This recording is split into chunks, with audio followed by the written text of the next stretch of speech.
안녕하세요, 명캐맨입니다. 지난번 문과 8대 전문직 비교 영상에 많은 관심을 주셨는데요. 그런데 문과 말고 이과 직업은? 예체능 직업은 어떨까요? 오늘은 모든 직업을 대상으로 비교한 영상을 준비해봤습니다. 많은 분들이 가장 궁금해하는 건 무엇보다 평균 연봉이겠죠?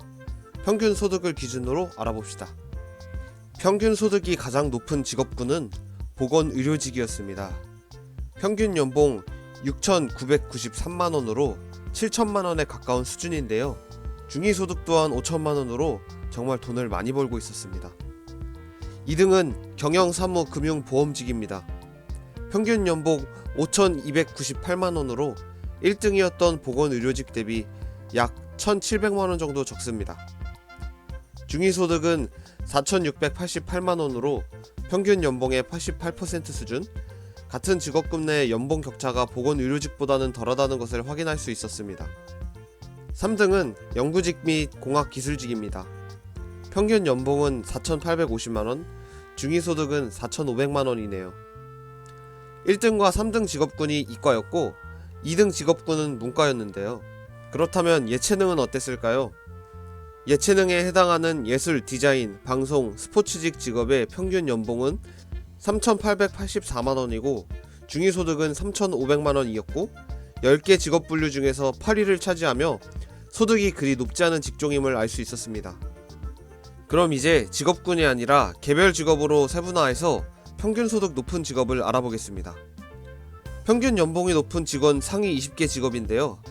그 중에 의사가 무려 15개를 차지하면서 의너님의 위엄을 뽐냈습니다. 연봉 1위를 차지한 기업 고위 임원은 문이과를 나누기도 애매하고 그나마 문과라고 할 수 있는 직업은 대학교 총장 및 대학학장, 고위 공무원 2개 정도라고 볼 수 있겠습니다. 그럼 이번에는 초임 수준을 비교해볼까요? 초임 수준 1위는 이번에도 보건의료직이네요. 역시 의느님들인 걸까요? 평균 초봉 3,890만원에 중위소득은 2,958만원이었습니다. 초임 수준 2위는 경영사무금융보험직으로 평균 초봉 3,599만원이고 중위소득은 3천만원이었습니다. 초임 수준 3위는 연구직 및 공학기술직인데요. 평균 초봉 3,343만원, 중위소득은 3,200만원이었습니다. 중위소득으로 보면 1, 2, 3등 순위가 거꾸로 가는 게 아주 재밌는 부분이네요. 초봉 순위도 1등과 3등 직업군이 이과였고 2등 직업군은 문과였네요. 혹시 예체능은 이번에 몇 등을 했을까요? 이번에도 10대 직업군 중 8등을 하면서 초봉 평균 2,602만원, 중위소득 2,520만원으로 하위권에 자리했습니다. 그럼 이제 직업군이 아니라 개별 직업으로 세분화해서 초봉이 높은 직업을 알아보겠습니다. 이번에도 초봉 높은 직업 상위 20개 중 13개 자리를 의사가 차지하면서 다시 한번 의느님의 위력을 확인했습니다. 기업 임원, 대학 총장 및 학장, 고위 공무원, 그리고 교장과 교감까지 초임이라곤 하지만 사실상 신입이 아닌 직업들이어서 그나마 문과 탑 초봉은 금융관리자가 되겠습니다. 하지만 아쉽게도 예체능 계열은 이번에도 순위에 들지 못했네요. 예체능 계열 분들이 계속 실망하실 것 같아서 기운이 날만한 다른 자료를 잠깐 소개해드리겠습니다. 올해 9월 강준현 의원실에서 제공한 업종별 연예인 수입 금액 현황을 보면요. 21년 배우의 평균 수입은 약 4,600만원, 모델의 평균 수입은 1,100만원, 가수의 평균 수입은 약 6,700만원입니다. 또 상위 1%의 평균 수입을 살펴보면 배우는 22억 6,600만원, 모델 4억 5,300만원, 가수 46억 1,800만원으로 어마어마한 돈을 벌고 있는 것으로 파악됐습니다. 예체능 계열은 상위에 있는 1%가 전체 수익의 절반을 차지하는 수준으로 승자 독식 시장이라고 할 수 있습니다. 자, 이 정도면 예체능 분들도 희망을 가질 수 있겠죠? 그럼 이제 원래 자료로 다시 돌아와 보겠습니다. 앞서서 연봉과 초봉이라는 정량적 지표로 직업군들을 비교해봤는데요. 돈에 있어서는 이과의 압승이었습니다. 그렇다면 돈 말고 워라밸과 직업 안정성 등 주관적인 정성적 평가 결과를 한번 알아보겠습니다. 우선 워라밸에 대한 평가인데요. 귀하의 현재 업무는 업무 환경이 쾌적하고 다른 여가를 즐길 수 있는 시간적 여유로움이 있느냐는 질문에 1점 전혀 아니다부터 5점 아주 그렇다로 응답한 성적입니다. 즉 점수가 높을수록 워라밸이 좋다고 말할 수 있겠죠. 결과를 살펴보면 1등은 평균 3.48점에 연구직 및 공학기술직이 차지했고요. 2등은 익숙한 직군이네요. 1등과 근소한 차이로 평균 3.46점에 보건의료직이 차지했습니다. 3등은 교육, 법률, 사회복지, 경찰, 소방직 및 군인으로 평균 3.44점을 기록했네요. 대표적인 워라밸 직군인 공무원이 3위라니 조금은 놀라운 결과인데요. 이번에는 워라밸 다음으로 얼마나 철밥통인지를 물어보는 질문을 해봤습니다. 바로 결과를 살펴볼게요. 순위를 살펴보니 워라밸 직군 1, 2, 3등이 순서만 바뀌었습니다.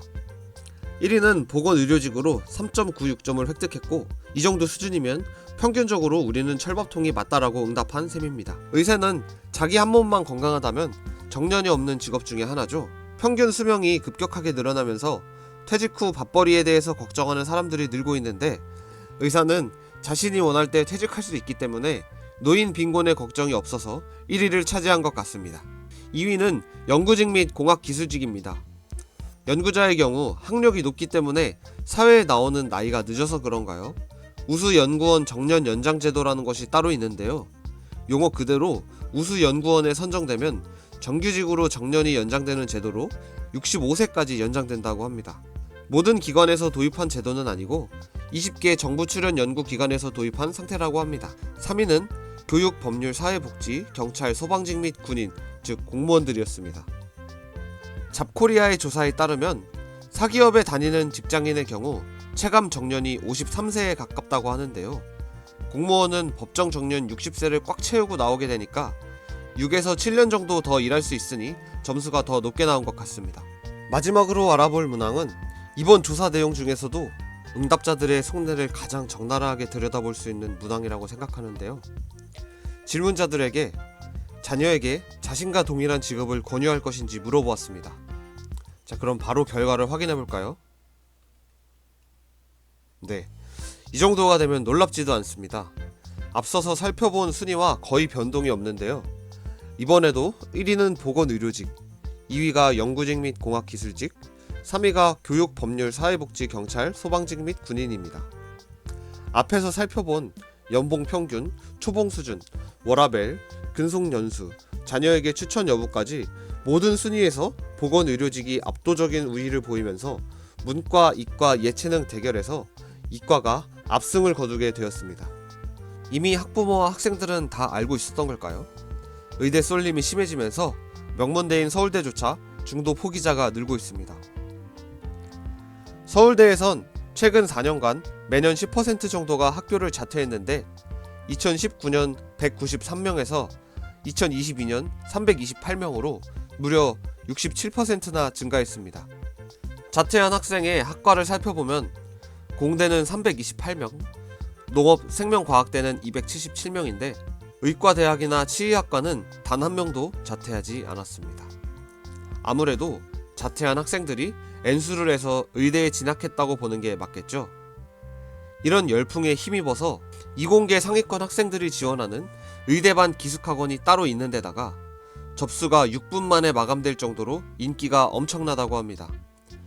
또 고3 N수생이 아니라 초등학생까지 의대 입시반 학원에 들어간다고 하니 말 다 했죠. 자, 왜 그런가 하니 최근 의대 정원 확대 논의가 시작되면서 온 국민의 관심이 다 쏠려 있는 데다가 2028학년도 대학 입시 제도 개편이 맞물리면서 학생과 학부모들의 관심이 더욱 급격히 올라간 탓입니다. 명실상부 대한민국 최고 직업인 의사, 이렇게 전 국민의 관심이 쏠렸을 때 왜 모든 학생들이 의사가 되려고 하는지, 의대 내에서도 기피과와 인기과가 갈리는지 등 필요한 논의 사항에 대해서 깊이 생각해보고 장기적인 개선책이 마련되었으면 좋겠습니다. 오늘의 영상은 여기까지였습니다. 재밌게 보셨다면 좋아요와 댓글, 구독, 알람 설정까지 부탁드리겠습니다. 감사합니다.